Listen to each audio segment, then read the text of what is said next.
Audiobook Echoes of the Heart, Deciphering the Universe's Signs for Decision-Making, written and voiced by Lridehard. In American folklore, heroes often find themselves at a crossroads, like when Paul Bunyan, the giant lumberjack, had to choose between heading deeper into the wilderness or carving out a new trail. These moments of decision are a lot like the choices we face in life. Just like Paul, we sometimes stand at the threshold of important decisions, wondering which direction to take. The choices we make in these moments can shape our future in ways we can't always predict. So, how do we know which path to follow? Making decisions and choosing the right path is often really hard for me, says Elena. I think it's because I'm so afraid of making a mistake, and I always want to find the absolute best, the one right option. I endlessly weigh all the pros and cons, ask for advice from friends and experts, and gather as much information as possible. But in the end, I get so overwhelmed by all the knowledge and opinions that I can't think straight. And then I just let things happen on their own while my opportunity passes by. When faced with a decision, many of us act just like Elena, relying on logic and common sense. We write down possible options, tally up the pros and cons for each, or seek guidance from a friend. There's nothing wrong with this. It's a rational approach. But the problem is it doesn't always work. So if you've weighed all the pros and cons, gathered plenty of advice, but still can't find clarity within yourself, it's time to listen to the voice of your heart, your intuition that there's an Eastern legend about how the gods created the world. First, they made the sun, the moon, and the stars. Then they created the seas, mountains, and flowers.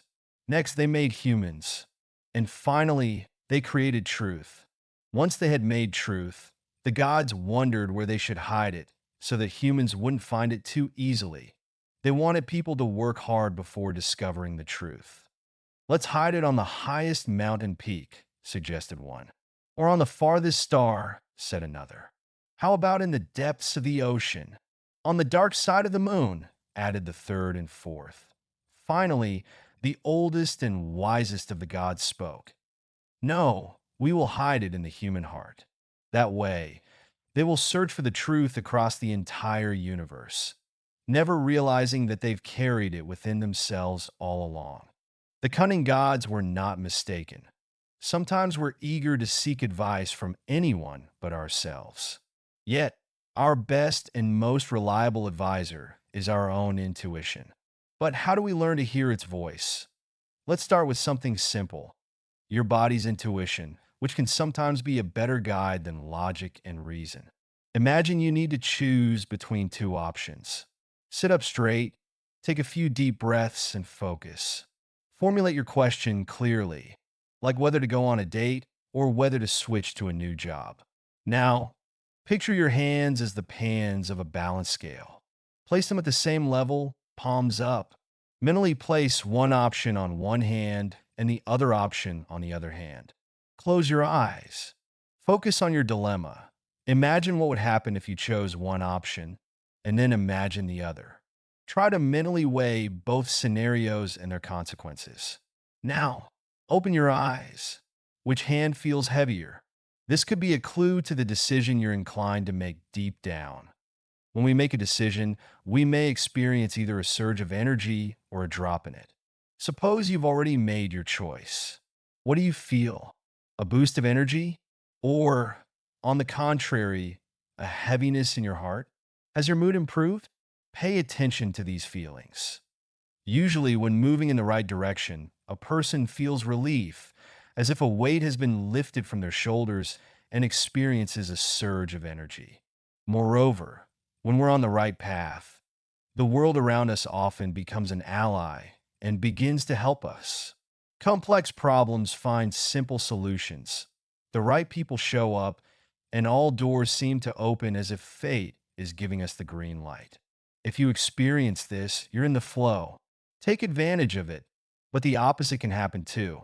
Sometimes we feel like we should go somewhere, but something holds us back. We push through anyway, but immediately encounter obstacles. We can't find our keys. We forget the address. We get on the wrong bus. Eventually, we overcome all the hurdles and end up where we were going. But soon we realize it didn't bring us any good. I didn't want to go here in the first place, we tell ourselves, regretting it. But what's done is done. Sometimes these signs from fate aren't just warnings, but can even save lives. Statistics clearly show that the percentage of people who cancel or miss a flight that later crashes tends to be higher than in ancient Greece. Those seeking answers would visit the statue oracle of Hermes, which stood in the middle of the market square. Late in the evening, the questioner would approach the statue and, in a whisper so that no one else could hear, ask Hermes for guidance. Then they would cover their ears and walk away. Only after leaving the market gates would they uncover their ears and begin to listen carefully to the surrounding voices and sounds. Often, the first snippet of a conversation overheard from strangers would contain the answer to their pressing question. Sometimes the response was clear and direct. Yes, no, wait, don't rush, hurry up. Other times, it might seem like complete nonsense requiring further interpretation. But one thing was certain, Hermes never got it wrong. Anyone can ask the universe a question, and you don't need a market oracle to do it. Start by clearly formulating your question. Write it down on a piece of paper and keep it in your bag or pocket. Carry it with you, occasionally taking it out to reread it, keeping your focus on the issue at hand. Set a time frame for receiving your answer. You could do as the ancient Greeks did. Ask your question, step outside, and pay attention to your surroundings. The first words you hear, a significant event, or something unusual you encounter might contain the answer you're looking for. Alternatively, you could give yourself a different timeline, deciding that you'll wait for the universe's answer over 1, 3, or 10 days. Whatever feels right to you. To develop your intuition and not miss the signs from fate, consider wearing clothing made from natural fabrics. Synthetic materials can distort your biofield, creating a shield against subtle energy flows, weakening your connection with the cosmos. During the time frame you've set, be especially attentive to everything happening around you. This could be random shouts from passersby, unexpected encounters, strange coincidences, unforeseen circumstances, conversations with people, and of course, your dreams. All of these may carry important information for you. The absence of signs can also be a sign in itself. If the universe isn't responding quickly, perhaps you're rushing things or asking about something that isn't truly what you need. When our mind is silent, our body offers no guidance, and the universe sends no special signs, we can try to seek wisdom from the depths of time. This can be done by tapping into the strength of our lineage, connecting with our ancestors. The following meditation can help with this. Stand in the middle of a room and imagine yourself as the pinnacle of a large pyramid. Behind you stand your parents, behind them their parents, and so on, stretching back through the generations. Now, turn to face your ancestors. Feel their gaze upon you. Is it kind, stern, supportive, loving? Thank them for the gift they've given you, your life. Then, ask them for strength and wisdom to help you make your decision. Now listen carefully to what your ancestors have to say to you. For example, if a friend comes to visit and suddenly says, "Remember that girl so-and-so?"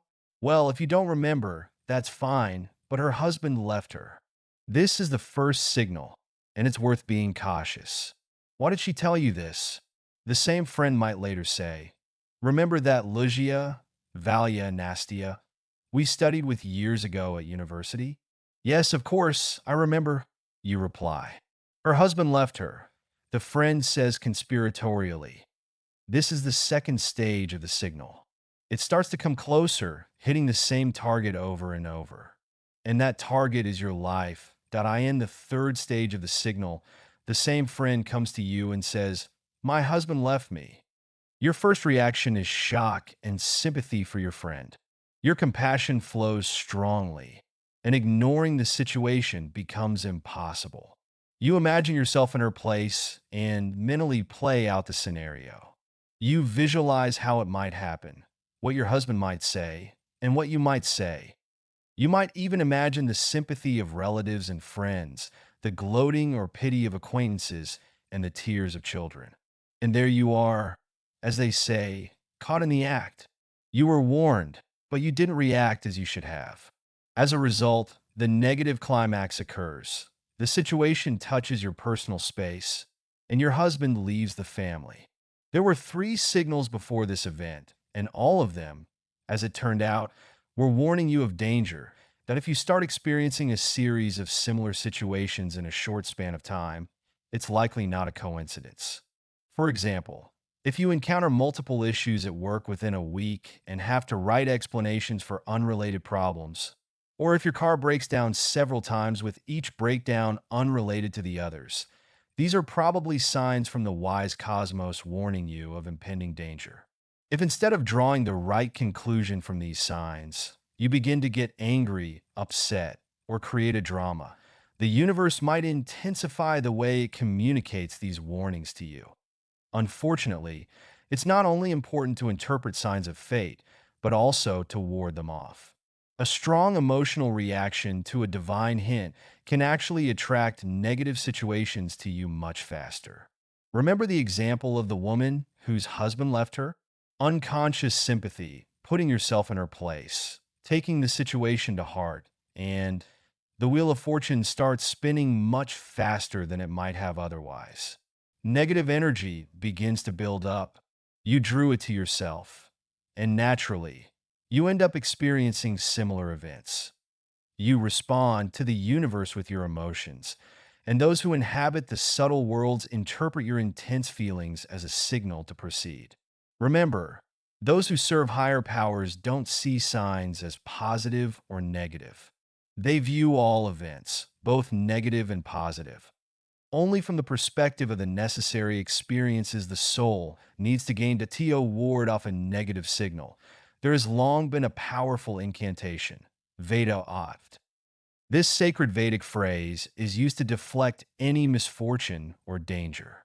When you receive a warning signal, preferably at the first stage, you should say this incantation 3 times. Veda Oft, Veda Oft, Veda Oft. The incantation should be spoken with the intention of keeping the situation from affecting you. If the signal has already come very close, repeat the incantation every morning and evening. By doing this, you can deflect the misfortune in this case. Understand how close the signal has come. Reflect on how often you replay the situation in your mind and how much it weighs on you. For example, if a person hears on the morning news that a warehouse somewhere is burned down, they might think, what if my place burns down too? At that very moment, they bring the negative situation upon themselves.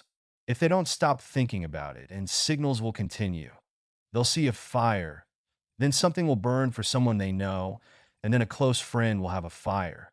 The result won't be long in coming. They will become a victim themselves. By creating the situation in their mind, the person has materialized it, whereas if they had simply said Veda At at that moment and forgotten about it, they could have avoided the outcome that there's another way to prevent your subconscious from attaching negativity to yourself. It's just one word, cancel. You can say Veda At, or you can say cancel, or do both. In principle, doing both doesn't hurt and might even be more accurate. When you see an accident or any other bad situation and feel like you're drawing a signal to yourself, whether you're scared or plagued by negative intrusive thoughts or bad premonitions, you can say 3 times, Veda At, and then once, cancel.